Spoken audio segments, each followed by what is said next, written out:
Kesuksesan dalam sebuah bangsa tidak terlepas dari campur tangan bangsa Indonesia. Saya Indra Melon, ini dia The Lawyer.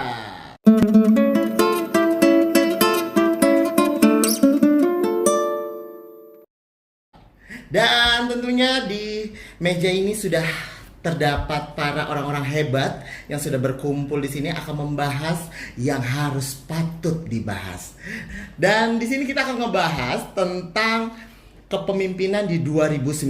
Siapakah yang akan benar-benar menguasai bangku RI nomor 1?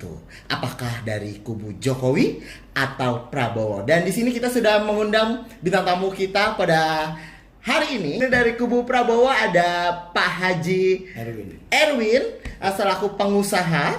Berikan tepuk tangan. Dan selanjutnya yaitu Bapak Ajis selaku lawyer.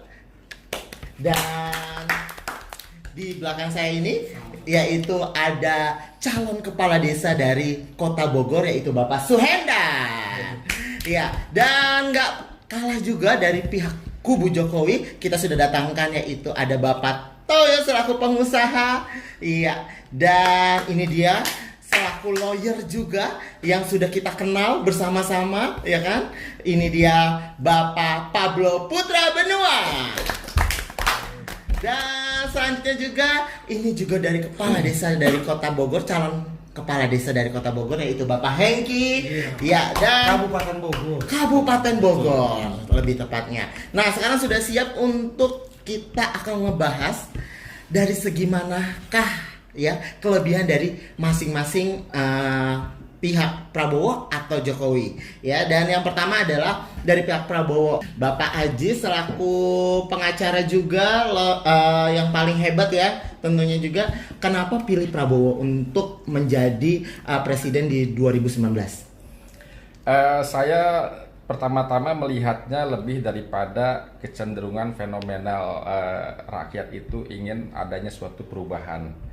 Perubahan di sini tentunya mungkin yang dimaksud adalah perubahan ekonomi, entah perubahan penegakan supremasi hukum, entah perubahan mengenai soal kebijakan-kebijakan dari pemerintah yang sekarang. Oke, memang kalau di zamannya Pak Jokowi ini ekonomi hukum itu kenapa? Apakah tidak ada perubahan sama sekali? Saya dari sisi profesional mungkin tidak mendapatkan dampak secara langsung, tetapi kalau dari beberapa pengusaha-pengusaha lokal kita, pengusaha-pengusaha dalam negeri itu kelihatannya mereka roda usahanya itu, roda bisnisnya itu banyak keluhan-keluhan yang menyatakan bahwa di era pemerintahan Pak Jokowi ini mereka sepertinya stagnan gitu kan di dalam menjalankan roda bisnisnya.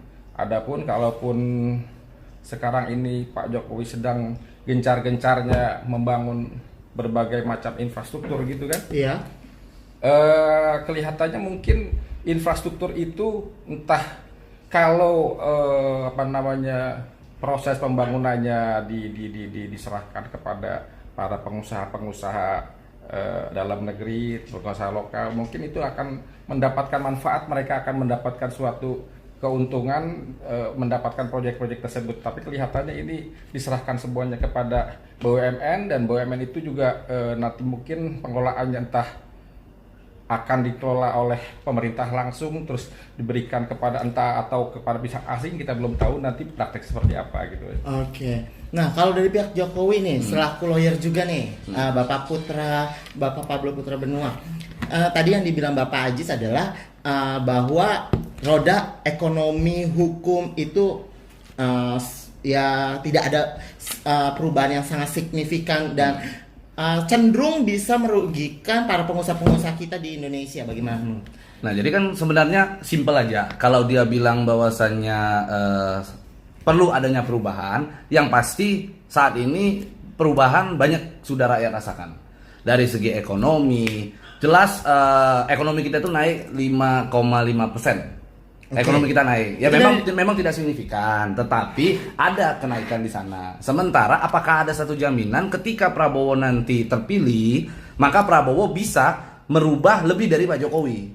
Kan begitu. Iya. Nah, ini yang perlu kita sama-sama kaji gitu. Apakah emang benar Prabowo itu bisa lebih baik daripada Pak Jokowi? Yang pasti ketika Pak Jokowi sudah terpilih di 2014 sampai hari ini sebenarnya sudah banyak perubahan yang dirasakan, termasuk infrastruktur. Nah, banyak yang bilang bahwa kayak Pak Ajis ya mengatakan bahwa infrastruktur itu harus melibatkan para pengusaha-pengusaha juga. Benar ya, Pak Ajis ya? Cuman nanti jatuhnya di sana tidak ada perubahan. Karena sebelum-sebelumnya ketika melibatkan pengusaha-pengusaha, disitulah ada markup harga. Di sanalah ada potensi korupsi yang sangat besar sekali. Berarti secara nggak langsung ada permainan. Pasti akan ada permainan. Oke. Tetapi ketika di BUMN itu kan ada auditor yang memang disiapkan oleh pemerintah untuk mengaudit itu. Ada BPK juga, kan di situ.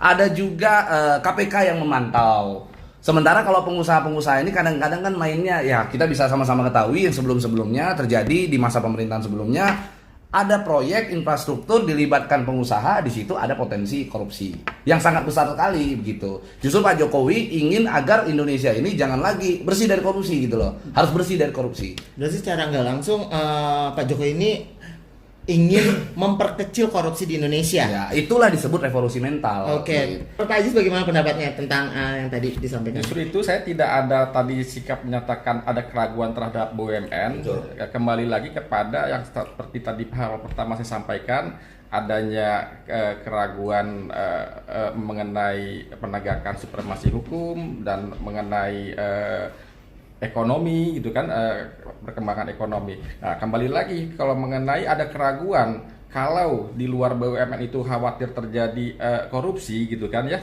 banyak terjadi korupsi. Justru itulah kita kembali lagi kepada penegakan supremasi hukum. Kita harus pemerintah benar-benar mempunyai suatu power yang kuat untuk penegakan supremasi hukum, tidak pandang bulu siapapun.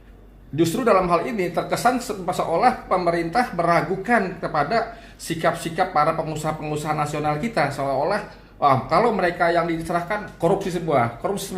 Sekarang kembali saya tanyakan, apakah di BUMN dijamin tidak akan terjadi korupsi, gitu kan? Oke. Jadi kalau menurut saya berarti terjadi beberapa hal yang harus kita, mungkin rakyat ingin terjadi perubahan, itu perkembangan ekonomi, penegakan supremasi hukum, sikap sosial, budaya dan segala macam. Pertama kali, satu lagi saya tambahkan mengenai Pak Jokowi baik kalau menurut saya, orang baik. Cuma untuk memimpin bangsa ini tidak hanya cukup baik saja. Apakah selama ini Pak Jokowi tidak ada hasilnya? Hasil ada. Ada dong, pasti Hasil harus ada hasil. Ada, infrastruktur ada. Ya. Jelas kita kita melihat gitu kan ya. Betul. Cuma untuk saat ini manfaatnya apakah sudah benar-benar diperlukan oleh rakyat kita atau belum gitu loh.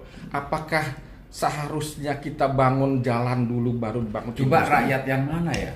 Nah, kalau dari segi pengusaha, bagaimana pendapatnya tentang Bapak Kalau Ajis? pendapat saya dengan Pak Ajis ini, Pak Ajis ya, Iya.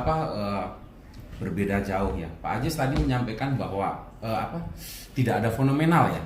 Justru zaman Presiden Jokowi ini sangat fenomenal. Fenomenalnya seperti? Sangat fenomenal. Kalau seperti, ada nggak presiden yang seperti Jokowi? Nggak ada. Infrastruktur semua dibangun. Perubahan banyak sekali ya. Nggak swasta yang korupsi ditangkap. BUMN barusan juga kalau nggak salah 2 hari lalu ada yang ketangkep. Tapi memang bangsa Indonesia ini semua harus belajar. Nggak bisa semua menyalahkan. Tapi justru zamannya Jokowi kita harus acung jempol. Kalau biasa orang acung jempol berapa Pak? 2. Kalau bisa tuh 4 tambah jempol kaki itu kita angkat. Kalau orang yang mungkin di Pulau Jawa, dia tidak merasa kalau infrastrukturnya itu dibangun. Coba Papua ya. Papua. Orang Papua akan merasa. Jadi selalu bilang rakyat kita itu terbagi dari mungkin Sabang apa sampai yang Merauke. disampaikan Pak Sutoyo ini dari sisi fisik apa yang sudah dihasilkan oleh Pak Jokowi sekarang ini. Betul. Infrastruktur ada kelihatan, Iya. jalan raya, Iya. jalan tol segala macam. Tetapi Bapak tidak mempertimbangkan dari mana uang ini kita peroleh Oke. untuk membangun infrastruktur Betul. tersebut. Oke. Ya toh? Yang pasti dari rakyat gitu. Cuman dari rakyat ini, nah kalau zaman dulu bedanya begini, dari rakyat untuk memperkaya hanya segelintir orang. Nah kalau sekarang dari rakyat uang itu dikembalikan lagi ke rakyat melalui apa? Infrastruktur tadi. Jadi dari Jadi rakyat, infrastruktur maksudnya itu- dari rakyat itu uang APBD kita. Iya dong. Ini pasti larinya kayak Ada utang. APBN dong. Ini larinya Nah, pasti bukan utang. dari Iya. APBN, bukan. Ah. Benar. Oke, maksud nah saya. gini, perkara soal hutang ini begini. Jadi sebenarnya hutang itu adalah warisan dari awal pertama kali negara ini berdiri. Sudah ada. Karena Nah. memang sistem ekonomi kita itu mengharuskan utang. Jadi kalau di dalam negara ini ada yang namanya fractional reserve. Itu adalah bagaimana sistem keuangan kita itu dari perbankan lebih banyak uang yang bentuknya itu apa namanya online ya, digital, bentuknya angka termasuk bank di rekening itu kan angka. Nah, membutuhkan adanya peredaran uang sehingga itulah harus adanya obligasi gitu loh. Pemerintah harus mengeluarkan surat utang untuk apa namanya agar menyeimbangkan keuangan kita gitu, uang yang beredar dengan yang digital itu sama supaya tidak inflasi begitu loh. Inflasi itu kan berarti barangnya itu bisa jadi pertama barangnya sedikit, supply and demand kan, barangnya sedikit permintaan banyak, itu bisa, atau barangnya banyak uangnya sedikit, uang yang beredar tuh sedikit. Nah itulah membutuhkan agar apa namanya surat hutang itu dikeluarkan, hutang Indonesia itu ditambah, lalu digelontorkan di sanalah tidak terjadi inflasi. Dan cuman ini Indonesia ini udah kuat nih. Udah kuatnya kenapa? Sangat kuat. Kalau negara lain mungkin udah goyang. Banyak negara-negara luar itu sudah goyang, sudah apa namanya nggak stabil lah. Indonesia masih bisa stabil karena apa? Karena kita mempertahankan melalui surat utang tadi, gitu loh. Okay. Lagian nih ya, simpelnya begini. Zaman Pak SBY, ketika dia beralih kekuasaan di tahun 2014, hutang kita itu sudah mencapai 2000-an hampir 3000 triliun. Itu bunganya saja 250 triliun. Kalau dikali 4 tahun itu lebih dari 1000 triliun. Sekarang kita ada 4000-an hampir 5000 triliun. Sekarang wajar sih gitu. Terus Kalau kalau lagi nggak tadi saya sampaikan bahwa kalau memang hutang memang dari kita lahir juga negara sudah punya hutang, Iya, gitu kan, iya. hutang. Cuma permasalahannya melihat dari sekarang tadi saya sampaikan dari mana asal sumber uang itu untuk membangun. Katakanlah dari negara Cina gitu kan ya, dari Tiongkok. Tapi kalau sekarang ini kita melihatnya adalah sumber dananya dari Tiongkok, yang membangun sumber daya manusia SDM-nya juga dari Tiongkok juga, tenaga kerjanya juga dari Tiongkok, bahan-bahan bakunya juga dari Tiongkok. Nah, itu belum bisa dibuktikan tuh. Rakyat kita dapat dari Nah, apa? Bapak ada surveinya, ada Data. data. Kalau data, Sorry. oke lah, pada kesempatan ini kita tidak sempat bawa data. Cuma kalau kita melihat daripada pemberitaan yang berkembang sekarang ini, jangankan di daerah Boyolali, apa itu namanya, Morowali. janganlah kita di Jakarta aja, aja lah, ya. di Jakarta lah gitu kan, di daerah Kebun Jeruk itu segala macam, ada satu klaster itu sekian banyak tuh tenaga asing dari Cina itu kan yang mereka tinggal di sana. Nah, itu mereka kerja apa, dan bukan kerja profesional yang memang punya keahlian khusus. Orang-orang itu ya mungkin sama dengan buruh-buruh yang Indonesia ini banyak menganggur sekarang. Jadi secara nggak langsung Pak Jokowi itu tidak memikirkan rakyatnya juga. Saya tidak menyatakan bahwa Pak Jokowi itu tidak memikirkan rakyat. Tadi saya sampaikan bahwa Pak Jokowi orang baik, orang jujur, ya kan? Tapi di negara kita ini tidak cukup dengan baik dan jujur saja. Harus tegas, smart, dan harus level dunia. Saya pikir ya harus Kalau performance. masalah level dunia itu Pak Jokowi udah diakui. Udah diakui. Dari wali kota ya. Cerdas loh, dari wali kota, dari presiden, waduh. Pokoknya selama kita punya presiden nih, kalau keluar negeri kita lihat yang paling dihargai, maaf ya, semua pasti dihargai, tapi yang paling menonjol dihargai itu cuma Pak Jokowi. Dan paling dikenal. Jadi Paling kalau kita dikenal. keluar negeri ya, ditanya presiden Indonesia yang mereka tahu itu cuma 3. Soekarno, Soeharto, Jokowi. Di samping saya ini juga ada Pak Suhendar ya, selaku calon kepala desa di Kota Bogor. Nah, dari hasil survei kebanyakan tuh warga Bogor ini memilih Prabowo ya. Ya benar. Bagaimana pendapat Pak Suhendar?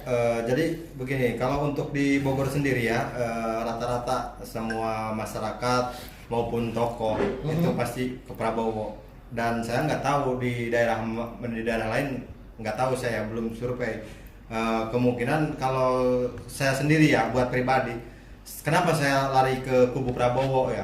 Karena saya itu menyesuaikan diri. Maksudnya? Iya, karena tokoh di sana itu ulamanya. Berarti kalau tokoh ulamanya milih Jokowi, apakah Pansu Ender milih Jokowi? Iya, karena gini, kalau patokan saya agama itu nomor satu. Oke. Kalau kiai sekitar saya udah milihnya Prabowo, ya saya harus Prabowo. Nggak mungkin karena prinsip saya itu berpatokan pada ulama gitu.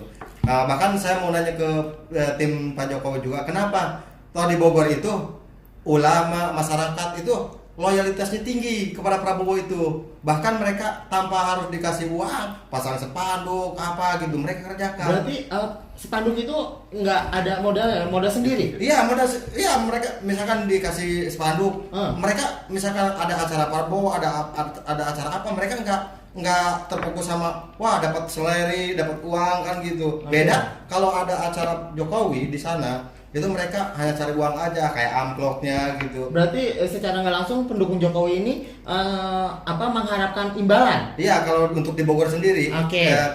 Kelihatannya seperti itu. Oke, nah dari kubu Pak Jokowi, Pak Hengki, ya bagaimana nih pendapatnya dari Kang Suhendar? Katanya kalau misalnya para pendukung Jokowi ini kalau untuk masang spanduk atau apa itu mengharapkan amplopnya saja. Oh, enggak juga lah. Ah. Kalau memang di Bogor juga kan memang namanya Jawa Barat itu kan memang itunya Prabowo. Cuma Oke. kan sekarang ini memang sedikit-sedikit kan udah Jokowi udah mulai inilah gitu kan. Dari kepala daerah juga banyak kan yang itu Jokowi gitu kan. Sekarang sih kita mulai kayaknya sih Jokowi Bogor juga apa Jawa Barat khususnya itu semuanya lagi dibangun lah. Oke, gitu kan. kenapa dari Bogor sendiri itu memilih Prabowo? Apakah Jokowi ini kurang untuk strateginya di kota Bogor? Kalau kurang sih dibilangin kurang sih enggak.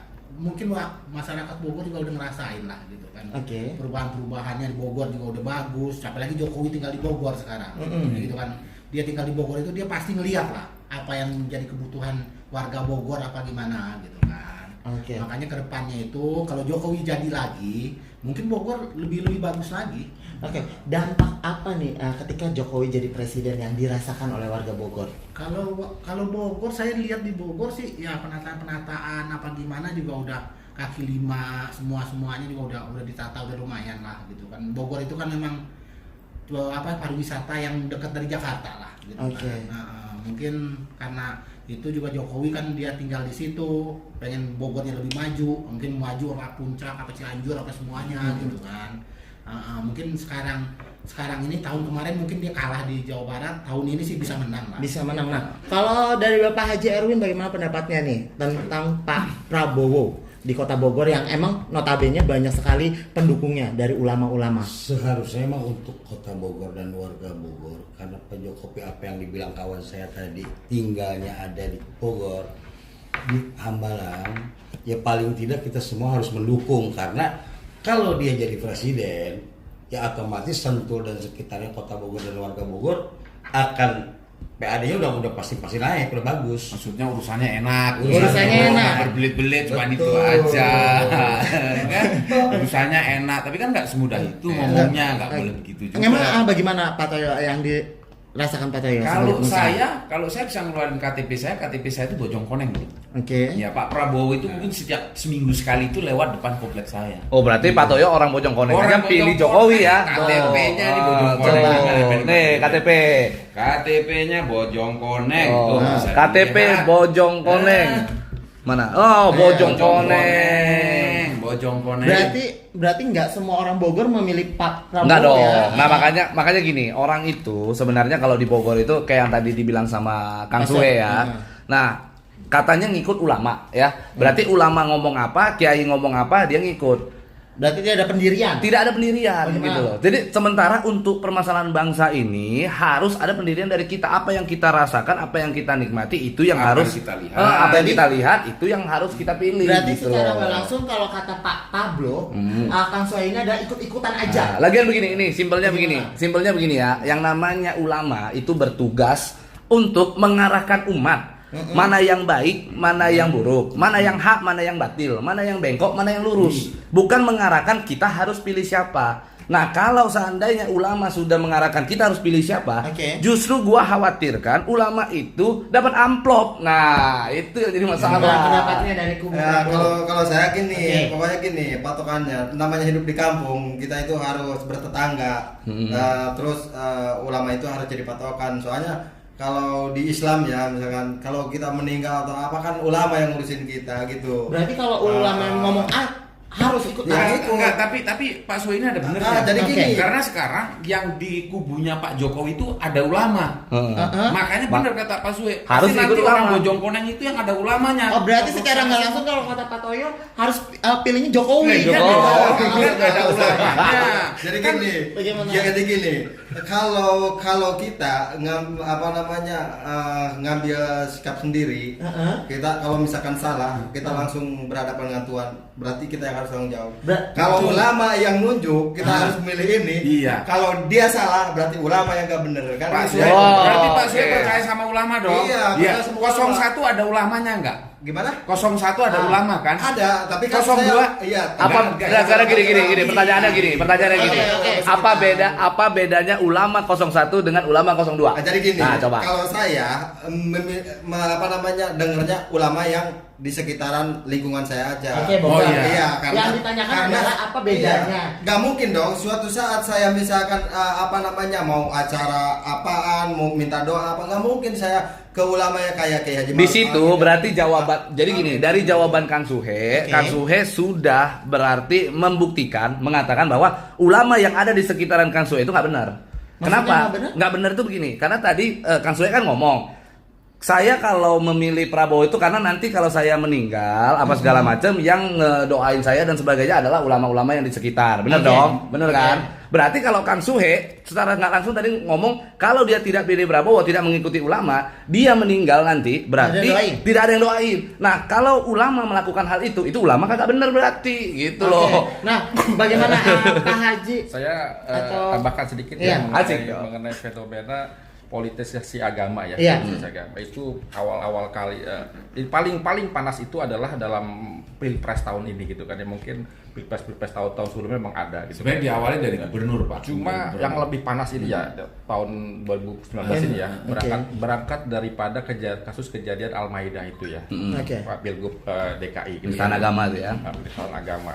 Di situ sayangnya saya menyayangkan itu pihak Pak Jokowi tidak harusnya dia sejak dini diredam kasus itu, jangan sampai terjadi seperti penggalangan massa dulu gitu kan ya, langsung diredam, ditentukan sikap sebagai Pak Jokowi sebagai presiden sudah ya, Pak Jokowi sudah presiden, harusnya memerintahkan Kapolri langsung diambil sikap sehingga tidak ada penggalangan massa, dan sehingga penggalangan massa ini udah memang sangat rentan sekali untuk dipolitisasi. Jadi suatu kekuatan politik wajar itu gitu. Berangkat dari pengalaman kasus Ahok, terus Pak Ahok akhirnya dihukum gitu kan, harusnya sudah selesai gitu kan ya. Apa yang menjadi aspirasinya sudah disalurkan melalui jalur hukum dan sudah menjalani hukuman. Cuma karena sudah terlanjur menjadi pembentukan massa gitu kan ya, akhirnya tidak kemungkinan ada pihak-pihak yang memanfaatkan secara politik ini kan penggalangan massa ini gitu kan. Satu itu, kedua lagi sayangnya juga partai-partai pendukung Pak Jokowi ini yang dinilai oleh para mungkin ulama 212 ya, ulama 212, partai-partai pendukung Pak Jokowi ini justru partai-partai yang memang mendukung seolah-olah Basuki Cahayapurnama gitu kan, bahkan sekarang PDIP juga kan menerima Ahok sebagai untuk kendaraan politiknya gitu kan.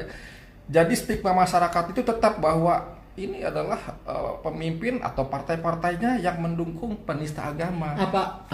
Apakah yang 212 ini para ulama ini menggiring semua agar bisa masuk ke kubu Prabowo untuk mendukung Prabowo? Berarti secara nggak langsung ikutan juga ulama-ulama ini untuk berpolitik. Ya itu justru tadi saya katakan ada politisasi agama gitu kan ya. Sebenarnya ya wajar itu boleh. Politisasi hukum memang hukum itu produk politik ya kan. Politisasi agama ya justru kalau kita secara ingin menyalurkan aspirasi kita secara agamis segala macam ya kita harus disalurkan melalui jalur politik gitu kan ya. Jadi saya rasa politisasi agama, politisasi hukum ya wajar lah sekarang ini, semua itu adalah produk daripada politik gitu kan ya. Nah, tetapi saya tetap secara pribadi ya mengatakan Pak Jokowi orang baik, Pak Jokowi orang jujur, Pak Jokowi orang cerdas. Cerdas. Iya. Cuma yang kita menjadikan atau keislaman Pak Jokowi tidak diragukan, gitu kan? Kita semua sepakat itu. Tidak. Artinya kalau ada orang yang mengatakan bahwa seolah-olah di pemerintahnya Pak Jokowi ini anti-Islam, ya, berpihak kepada asing apa segala macam, itu berarti salah dong ya, ya? Saya tidak menyatakan salah, kan kita tidak bicara Pak Jokowi ini, tidak bicara pribadinya Pak Jokowi. Cuma ya kalau kita mengambil istilahnya Rocky Gerung gitu kan ya, gerak politiknya, gerak publiknya Pak Jokowi, dia itu kan secara pribadi baik, orang suami yang baik ya kan, jujur segala macam. Tetapi di belakangnya ini kebijakan-kebijakan Pak Jokowi, kebijakan politiknya ya tentunya kan tidak terlepas dari partai-partai politik di belakangnya. Ya seperti PDIP gitu kan ya, ada stigma apa namanya, saya nggak tahu ya, karena saya juga belum membaca di media katanya saya tidak memerlukan suara umat Islam segala macam. Saya nggak tahu ya, tapi kan kalau di medsos itu kan ada tersiar selentingan seperti itu gitu kan ya. Terus apa namanya, kalaupun ulama-ulama sebagian yang memang dalam melakukan dakwahnya itu dia melakukan apa namanya, mencerca apa ya istilahnya, mengatakan menyampaikan ujaran kebencian segala macam, saya sepakat Pak, itu memang harus disalurkan melalui jalur hukum lah itu ya. Nah, tetapi permasalahannya itu ada juga pihak-pihak dari pihak kubu Pak Jokowi juga yang dalam menyampaikan entah itu ceramah-ceramahnya, entah itu secara agama Islam ataupun Kristen segala macam ya. Kadang-kadang ada viral juga kan di medsos-medsos itu kan yang menyampaikan hal yang serupa gitu kan. Artinya kan begini, itu kan oknum ya. Di tempatnya Pak Prabowo juga banyak sekali orang oknum-oknum yang memang mengaku ulama, terus memberikan ujaran kebencian. Itu ada, dan itu kita sepakat itu. Ya contohnya barusan itu siapa? Tengku Zul ya, yang memfitnah HW itu, PP-nya pemerintahan itu. Adalah Adalah yang itu masalah di yang apa, pemerintah menyediain kondom buat muda yang pokoknya sampai Ustadz apa. Jadi memang begini yang kita lihat begini nih, terkait dengan agama itu sebenarnya rakyat Indonesia ini memang masih kuat sekali dengan hal-hal yang berbau mitos. Jadi saya menganggap bahwa orang yang menggunakan agama dalam berpolitik, ya itu dia sengaja menggunakan seolah-olah menjadikan agama itu seperti mitos. Sama kayak hari ini ya, dari dulu orang bilang jangan buka payung di dalam rumah, nanti pasti ada yang mati misalnya. Sampai sekarang masih ada yang dipercaya, tapi itu tidak bisa terbukti. Nah artinya sama halnya dengan yang dilakukan oleh kubunya Prabowo. Mereka melemparkan isu-isu agama itu dijadikan seperti mitos, jadi momok di masyarakat. Akhirnya masyarakat itu mempercayai hal itu dan memilih Prabowo. Sampai-sampailah tadi muncul bahasa seolah-olah kalau kita memilih Prabowo nih, kita dosa, kita salah, yang nanggung ulama. Kan itu tidak baik. Begitu. Itu hal yang tidak baik. Seolah-olah politik itu dijadikan kunci sorga begitu loh. Ya kan, politik itu dijadikan kunci sorga. Itu jadi hal yang sangat kurang baik begitu. Memilih siapa itu menentukan kita itu masuk sorga apa neraka. Nah itu susah gitu loh. Justru bukan surga neraka, bukan itu yang dilemparkan oleh pihak Farhad Abbas yang dalam hal ini dari kubu Pak Jokowi. Ya, benar. Jadi kalau Farhad Abbas itu kita akui, makanya Farhad Abbas sekarang jalan di TV. Farhad Abbas jalan di TV, dia istirahat dulu gitu loh. Itu wajar. Ada Pak Sender, ada yang mau ditambahkan nggak tentang tadi pendapatnya dari kubu Jokowi? Jadi gini, kalau saya lebih apa ya, seharusnya pemerintah itu lebih bisa merangkul ulama, karena ulama itu kalau di Indonesia itu masih kuat. Agama itu patokan kalau di Indonesia, beda dengan negara-negara lain gitu. Mayoritas. Jadi kita dalam apa namanya mencari suara itu, kita tidak hanya butuh orang besar, kita lebih butuh orang kecil, karena orang kecil itulah yang bisa menentukan kalau kita ini bisa dapat dalam Pilpres 2019 gitu. Jadi saya pikir kenapa orang-orang kecil kayak ulama mereka apa namanya berontak atau misalkan mengeluarkan aspirasi untuk lari ke Prabowo atau apa, mungkin di situ mereka ada keresahan gitu, ada keresahan ya, mungkin karena ekonomi kurang rata atau seperti apa, saya kurang tahu ya. Kalau untuk masalah itu yang jelas dapatlah kita lihat, walaupun apa namanya kayak orang-orang kecil, ulama-ulama itu mereka bersuara itu dengan tulus hati gitu, nggak tanpa harus ada apa namanya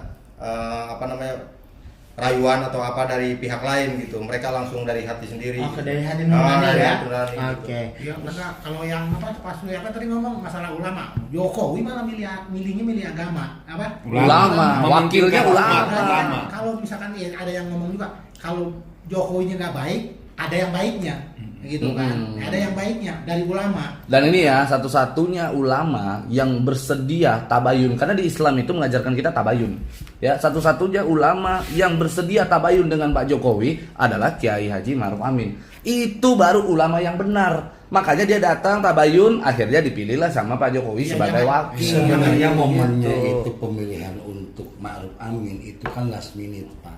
Nah, itu yang paten. Bukan paten, karena kenapa? Kita menambahkan apa yang dibilang tadi Pak Suhoy, itu kan setahun sampai 3,5 tahun itu kan ulama di Indonesia itu kan dikriminalisasi lah istilahnya. Cuma detik-detik terakhir dia bagus. Nah, jadi bedanya Mengambil begini. Pak Amin. Bedanya untuk begini. supaya Oh, jadi- Oke. Untuk para ulama-ulama Oke. di Indonesia ini mengikuti Berarti Pak Ma'ruf secara nggak Amin. langsung Jokowi ini kepepet karena apa ya? Dari yang politik Prabowo terpaksa bahwa yang tentang Sebetulnya 212. bukan terpaksa, itu kan istilahnya apa, konstelasi politik sekarang yang dia ada. Ya, artinya kan ketika ini ada 212 untuk masalah Ahok dan istilahnya apa namanya, makanya terakhir dia memikat untuk Pak Arief Ma'ruf Amin untuk supaya ulama-ulama yang Nih. udah merasa bukan benci ya, untuk merasa yang Tidak mendukung. tersisihkan, Oke. akhirnya supaya dia mengikuti beliau. Itulah hebatnya pemerintahannya Pak Jokowi. Kenapa? Lihat ya, Ahok itu dulu wakilnya Pak Jokowi pada saat di Gubernur DKI. Iya. Ya. Pada saat Ahok terbukti melakukan kesalahan, tidak ada intervensi sedikit pun loh dari Pak Jokowi. Akhirnya Ahok diproses, masuklah tuh barang, kan begitu. Makanya Pak Jokowi kita bilang bahwasanya inilah revolusi mental atas supremasi hukum yang ada di Indonesia. Itu yang pertama. Yang kedua, terkait dengan tadi masalah 212, katanya adanya kriminalisasi ulama dan sebagainya. Justru Pak Jokowi, sekali lagi saya bilang, adalah revolusi mental. Karena zaman dulu, bayangkan ya, zaman dulu banyak sekali kiai-kiai punya masa sedikit, hukum tidak tersentuh ke mereka. Banyak loh. Dan kalau dia bilang, contoh nih, contoh kecil ya, ada pernah nggak viral itu video, pernah nggak kalian nonton? Ada satu ulama datang pakai sorban, bawa motor, di stop sama polisi ya, mau ditilang, dia nggak mau, dia marah-marah. Tapi polisinya ngalah, karena dia ulama. Nah, Pak Jokowi ingin merubah itu agar ulama semuanya sama di mata hukum. Semua orang di Indonesia ini sama di mata hukum. Oke. Dan satu lagi, kalau dibilang kriminalisasi ulama, Habib Rizik dipenjara 3 kali bukan di masanya Pak Jokowi. Di masa sebelumnya. Habib Bahar kena dipenjara juga sebelumnya di masa pemerintahan sebelumnya gitu loh.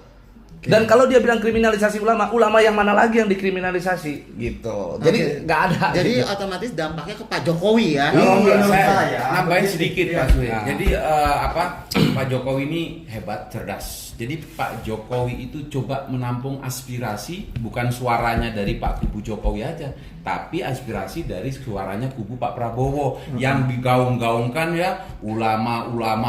Tapi apa? Pak Jokowi yang bisa membawa ulama. Apakah ini salah satu strategi Kalau dari Pak menurut Jokowi? saya, Pasti dong. saya mau tambahin sedikit ya. Oke. Kalau menurut saya, kenapa Pak Jokowi menggandeng Kiai Haji Ma'ruf Amin? Kalau menurut saya itu hanya buat saingan politik aja. Oke, berarti Iya. berarti dari segi kubu Prabowo itu tidak punya strategi Iya, dong. Jadi gini, karena 212 itu menggalang orang dan melibatkan ulama, akhirnya dari pihak Jokowi itu membuatlah suatu strategi biar seimbang gitu loh, biar seimbang bahwasanya Jokowi itu ada pihak ulamanya juga gitu. Padahal itu rencana dari awal dari kubu Prabowo loh, rencana yang seperti itu gitu. Apakah itu cukup dijadikan ini wakil, bukan. Pak Sue ini pakai kacamata kuda, jadi lempeng. Kalau hidup itu ya kita bisa lihat kanan kiri. Iya Ini Pak dong. Suhendar ini pakai kacamata Coba kuda saya terus coba nih. saya berusaha menambahkan ya, ini kan mengenai pemilihan Pak Ma'ruf Amin menjadi cawapres gitu kan ya. Pada waktu Ijtima Ulama pertama itu kan sudah digaungkan bahwa pihak Pak Prabowo akan memilih ulama wakilnya gitu kan ya. Tetapi di saat-saat terakhir last minute ternyata justru pihak Pak Jokowi yang memilih ulama gitu kan ya. Terkesan seandai kata pada saat itu Pak Prabowo tetap memilih ulama, akan diadui dengan Islam. Betul. Iya, Oleh ulama dengan betul ulama seperti gitu itu. kan ya. ulama ininya pengikutnya Pak Ma'ruf Amin, entah ulama pengikutnya siapapun yang nanti dipilih Pak Prabowo. Tapi saya melihat bahwa politik itu memang adalah seni dan trik, taktik segala macam gitu kan ya. Ya akhirnya Pak Prabowo tidak memilih Pak ulama, yang dipilih oleh adalah Pak Sandiaga Uno gitu. Jadi saya mau menambahkan begini, kalau dari kubunya Prabowo mengatakan bahwa istimewa ulama menunjuk Prabowo sebagai calon presiden yang dipilih, sebenarnya istimewa ulama itu tidak merepresentasi seluruh ulama yang ada di Indonesia. Karena yang memilih Prabowo ulama itu hanya segelintir orang. Contoh kecil, Habib Lutfi di Pekalongan memilih siapa? Tidak ada. Karena memang ulama itu tugasnya seperti itu. Dan lagian kalau Pak Ajis mengatakan bahwa seolah-olah Prabowo tidak memilih ulama karena takutnya memilih ulama diadu, menurut saya malah tidak seperti itu. Karena tidak ada ulama yang cocok aja menurut kubunya Prabowo untuk dijadikan wakil. Tapi kalau kemarin Ustadz Somad menerima, pasti dia pakai. Karena Ustadz Somad sudah menolak gitu loh. Ustadz Somad sudah menolak, maka tidak. Apalagi saya melihat bahwa tipikalnya Prabowo dan kubu-kubunya menghalalkan begitu banyak cara, apapun ditabrak untuk menang gitu loh.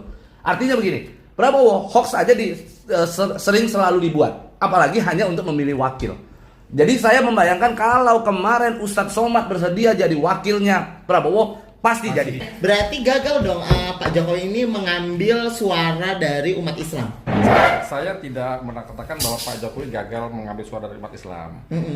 Tadi kembali saya katakan bahwa momen suara umat Islam ini diambil ketika ada sentimen mengenai 212 gitu kan ya. 212 itu terjadi karena ada kasusnya Basuki Cahayapurnama. Kalaupun pemerintah tidak intervensi segala macam, tapi menurut saya ada keterlambatan. Kalau seandainya kata tidak terlambat, Pak Kapolri langsung tegas, ini adalah pidana, masuk segala macam, tidak terjadi pembentukan massa dulu. Saya rasa sentimen agama seperti ini tidak akan terjadi, gitu kan ya. Jadi disitulah satu. Yang kedua, masalahnya partai-partai pendukung Pak Jokowi ini juga yang seolah sekarang itu menjadikan fasilitas terhadap Pak Basuki Cahayapurnama gitu kan. Kalaupun menurut saya Pak Ahok itu sebenarnya tidak ada niat untuk menista agama, tetapi dia itu adalah public figure yang kesalahan kata-kata pun bisa dijadikan alat politik oleh lawannya gitu loh. Disitulah mungkin Allah akan menentukan memang nasib orang itu di mana, kita pun akan jatuh sekarang. Begini nih, saya tambahkan begini. Kalau tadi Pak Ajis mengatakan bahwa seolah-olah ada keterlambatan dari penegakan hukum di Indonesia, seolah-olah itu terjadi, maka duluan penggalangan massa terjadi. Justru ini yang perlu kita pertanyakan, si ulama-ulama tadi yang menggalang massa. Karena di Islam itu mengajarkan kita untuk tabayun. Untuk tabayun, harusnya kalau saya jadi ulama-ulama tadi, begitu kita tahu ada penistaan agama, si ulama-ulama tadi harusnya datang dong ke pihak kepolisian. Ini tidak sujon aja seolah-olah polisi itu tidak sanggup mengatasi. Harusnya bersabar. Toh juga ujung-ujungnya masuk kan Ahok. Nah, kalau kita di sini semua sepakat dari penegakan hukum yang terjadi bahwa Ahok adalah terdakwa, terpidana penistaan agama. Dia sudah menjalani begitu loh. Itu kita tutup. Sekarang Pilpres, apalagi istimewa ulama itu dibentuk, GNPF itu kan mengawal fatwa. Itu dibentuk jika ada pelanggaran ataupun ada hal-hal yang dianggap menistakan agama misalnya. Dibikinlah fatwa bahwa hal ini merupakan penistaan agama. Itu boleh tetap berjalan istimewa ulama itu. Sekarang mana ada apakah ada penistaan agama? Hari ini seluruh umat Islam bebas sholat. Bebas sholat, orang bisa datang ke masjid nggak dibredel pakai senjata seperti yang ada di Selandia Baru. Artinya Indonesia aman. Indonesia dalam keadaan tentram, tidak perlu ada fatwa yang seolah-olah mendukung salah satu calon presiden. Kalau mendukung salah satu calon presiden, ulama-ulama inilah yang perlu dipertanyakan. Apakah imannya itu memang benar-benar sesuai dengan yang diarahkan di dalam kitab suci Al-Quran, ataukah iman itu berdasarkan amplop begitu. Nah, itu yang kita curigai gitu. Saya akan meluruskan bahwa jangan sampai ulama-ulama ini ikut menentukan mengenai pemilihan presiden. justru menurut saya harus peran aktif ulama-ulama ini, baik itu yang memilih Pak Jokowi atau memilih Pak Prabowo, silakan dengan visi misinya masing-masing, dengan argumentasinya masing-masing gitu kan ya. Namanya juga semua itu namanya kan ikhtiar politik gitu kan ya. Ulama harus berperan aktif dalam menentukan tujuan politiknya, karena itu menentukan nasib bangsa ke depannya itu akan berjalan ke arah mana gitu kan ya. Jadi kalaupun yang kita sama-sama sepakat bahwa hoax jangan dibiarkan. Benar. Ujaran kebencian jangan disampaikan, gitu kan ya. Saluran politik yang ada harus dimanfaatkan sebenar-benarnya, baik itu oleh ulama yang mau pendukung Pak Prabowo maupun Pak Jokowi. Silakan. Politik itu adalah merebut kekuasaan dengan seni tersendiri, dengan cara tersendiri.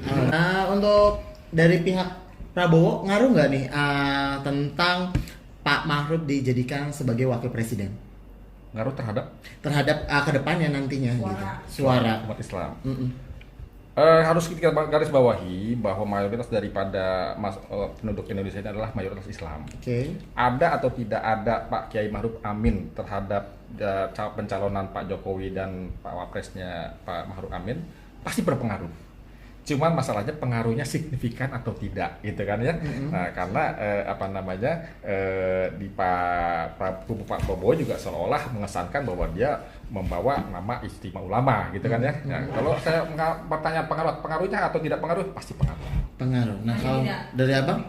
Singkat ya. Oke. Kalau gua sih mau Jokowi itu milih ulama atau tidak jadi wakil, menurut saya sama sekali tidak berpengaruh. Karena yang pastinya seluruh rakyat Indonesia cinta dengan Pak Jokowi, pasti Pak Jokowi dipilih, mau ada ulama atau enggak, pasti semua orang pilih Pak Jokowi. Oke, kayaknya perbincangan kita makin seru ya. Jadi untuk kalian semua tahan dulu karena kita masih ada lagi pembahasan yang harus dibahas tentang hoax dan OTT. Wah, seperti apa pembahasannya? Jadi tunggu ya setelah yang satu ini. Tetap di The Layar.